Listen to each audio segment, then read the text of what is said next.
By the end of the year, we may have at least 8 fully supported career paths in Star Citizen, along with features like vehicle tractor beams, new dual modes, bounty hunting offices, manual cargo loading, new locations, and more, if this monthly report is to be believed. Luckily, these monthly reports are the best indicator of what is actually being worked on in Star Citizen. That's why I make these development update videos every month, so you can cut through the noise and get the highlights on what's coming up. This report covers November and December of 2022, and it's surprisingly better than they usually are from that period. So prepare for some good news, and if you stick around until the end, I'll tell you how you can enter to win a Drake Corsair multi-person exploration ship. Thank you for coming to my Tomato Talk.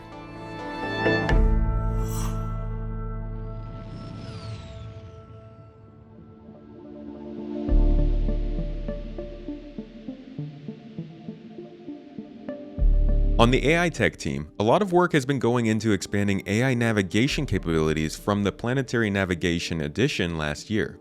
NPCs should soon understand the steps needed to cycle through airlocks and elevators as needed. This includes syncing the NPC navigation logic with the new area an elevator arrives at. This is the same type of tech that allows AI to depart from dropships out on planet surfaces. Now all they need is for elevators to work. Also in AI navigation, NPCs have gained the ability to identify ground vehicle capabilities and size, and then select a realistic path based on both to get where they need to go. The other topic of progress for AI is perception. A new extender to propagate engine sounds as stimuli was also created, which will make NPCs aware of vehicles in their proximity and will eventually allow them to engage hostile ships. The ability for NPCs to understand and account for different lighting conditions and the existence of glass between them and their target also saw work.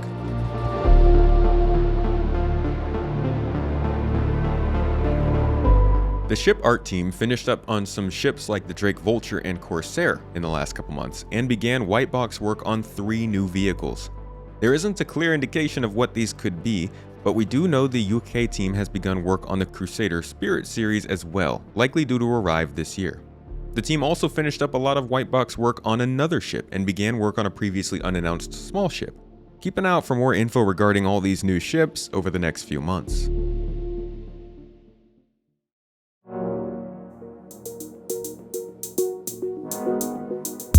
The physics team has been busy with optimizations to the game engine. Now, I'm not going to be able to tell you what those optimizations are because I am a casual. But we discuss these things a little bit more in my in-depth overviews of these monthly reports, which are on my channel and live streamed the first or second week of every month. I'll leave that link down below for the curious.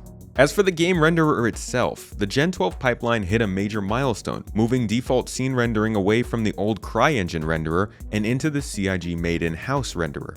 We can see this new renderer in action in 3.18, as many players are reporting improved frame rates and better performance. However, this is only the first of several major steps towards better graphical support, and will lead to things eventually like Vulkan support, more customizable game settings, much better frame rates, DLSS, FSR, ray tracing, and eventually possibly VR. The Gen 12 renderer is obviously a pretty important part of the game engine. And if you want to know more about this optimization being done between the GPU and CPU, I'll leave my own explainer as well as CIG's detailed explanation linked down below. In other areas, Volumetric Clouds is currently testing a new temporal render mode that will hopefully lead to improvements in volumetric cloud rendering soon. The mapping of threads on Intel CPUs with PE cores was rewritten to improve performance. This will definitely benefit PCs that are being built with newer parts, specifically the 12th and 13th gen Intel Core processors and above. Finally, the Remote Shader Compile server saw work to help with the distribution and increased robustness and performance when loading shaders in the game.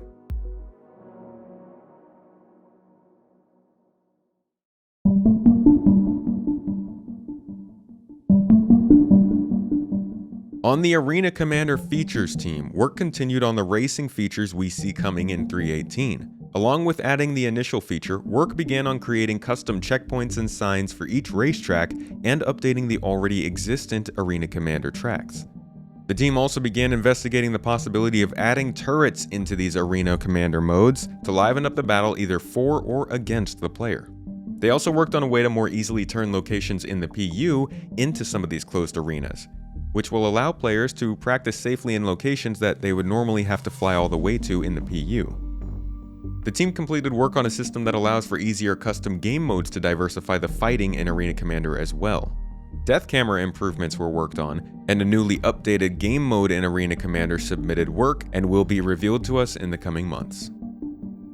The character features team worked a lot on the cargo refactor, specifically on the ability to snap boxes to a grid with the tractor beam, but also the inventory UI features that we're seeing coming to 3.18.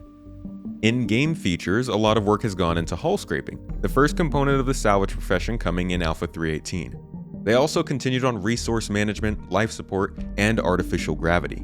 Work began on vehicle tractor beams, with the next steps being creating the UI for the new feature, and the ongoing mining update picked up steam.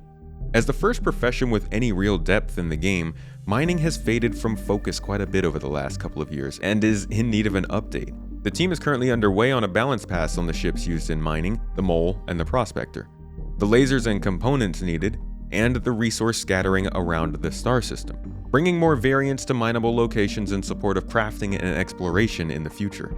This is going to be a pretty big change, bigger than I think a lot of us were expecting. And I was able to find some feedback from 2022 that talks a bit about how teamwork might be more important in the future of mining with the changes that they might be making. So some of the visions that we have is that we have some weak points that need to be hit at the same time, and even players need to make them explode at the same time. So imagine a situation where you are with several prospectors targeting the same stone. Everyone hits the same weak point of the stone, and then you have to time it so that you don't damage other pieces of the rock, and then the rock splits, and then you can proceed your mining. Finally, on the vehicle side of features, the tool designers used to analyze thruster functionality during the ship creation process was updated, and the transit system was fixed to allow trains to slow down on the tracks so they don't overlap in the station, which was a very jarring bug.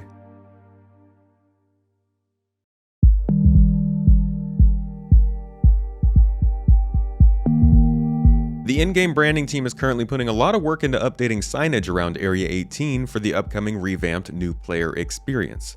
They'll be doing the same for the other landing zones as well. They've also continued developing a guideline catalog for every brand in the game that can be distributed throughout the company, so each ship artist, level designer, props artist, and so on can consistently represent each brand as they're meant to be throughout the game. Things like this make the prospect of multiple systems with different business philosophies pretty cool. The locations team has worked a lot on Ruin Station in Pyro. This is the primary landing zone for the star system and will contain many more locations and rooms than the normal space stations we see throughout the game. The EU Locations 2 team worked with the USPU team, who is leading the cargo refactor, in adding freight elevators to the existing hangars in-game. This is in anticipation of the next step of the cargo refactor later this year, which will require manual loading and unloading as well as the time associated with those actions. The local law office pre-production phase began as well. Not sure if this is different from the Stanton Advocacy Office or the Bounty Hunting Office, but if it is the same, it will be essential for several gameplay loops like bounty hunting. This could just be the case though of different teams using different names. The EU Sandbox 2 team wrapped up last year, continuing to experiment on the possibilities of the new underground bunkers. Hopefully, we will hear in the January update that they've moved into the production phase, because I'd really like to see the first implementations of these new locations this year. The team also worked on updating rock caves to bring them more in line with the newer sand caves, and began looking into various improvements that can be made to Microtech's alpine forest biome.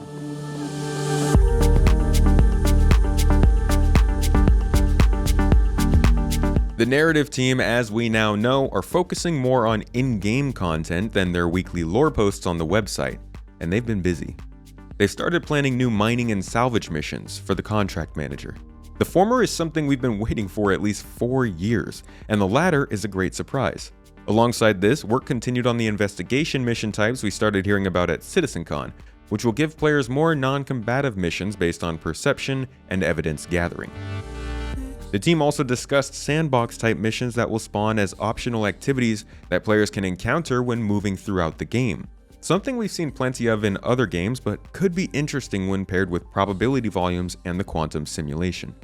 With these developments, by the end of the year, players could have access to reputation-supported progressive career paths in bounty hunting, mercenary work, package courier services, mining missions, salvage missions, racing opportunities, investigation missions, and piracy, all supported by financial and reputation-based incentives. That's not bad considering the sandbox opportunities also available. This is definitely something we'll talk about throughout the year ahead. Besides this, the narrative team was involved in updating detailed planetary conditions such as temperature and atmospheric composition for the planets located in upcoming star systems.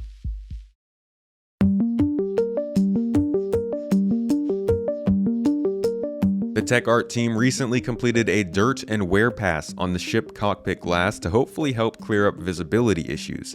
This is an issue that has plagued the game since worn glass shaders entered the game. Hopefully this fix will make a permanent impact in the problem. A similar pass will come to turret glass in the future. In new ship tech, the MISC Hull C is seeing work on the interior walkway animation. This refers to the stretchy, pressurized tube walkway in the middle of the cargo spokes on the ship. In the larger Hull series ships, this walkway is necessary for players to be able to traverse the ship while it's fully laden.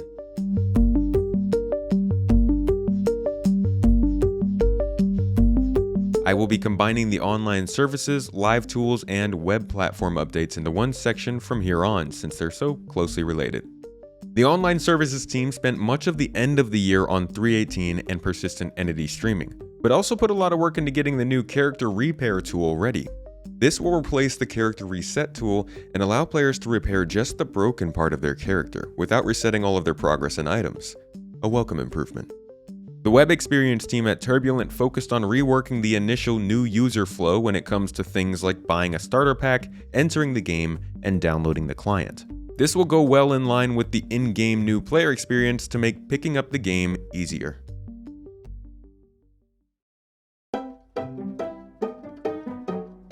There were no UI updates for this report, so we'll probably have to wait until February to hear more about the star map or potential Mobiglass updates. But this report hit on some great new developments coming along in 2023. We have a multitude of professions due for updates and implementations, at least 7 vehicles on the way, various significant bug fixes, good progress on the next step of the cargo refactor and the resource management system, and of course good news on Gen 12. For what is usually a more subdued report, November and December brought some great news. So I'm very excited to see what we hear from January and if the momentum maintains and showing us what we can expect for the rest of this year.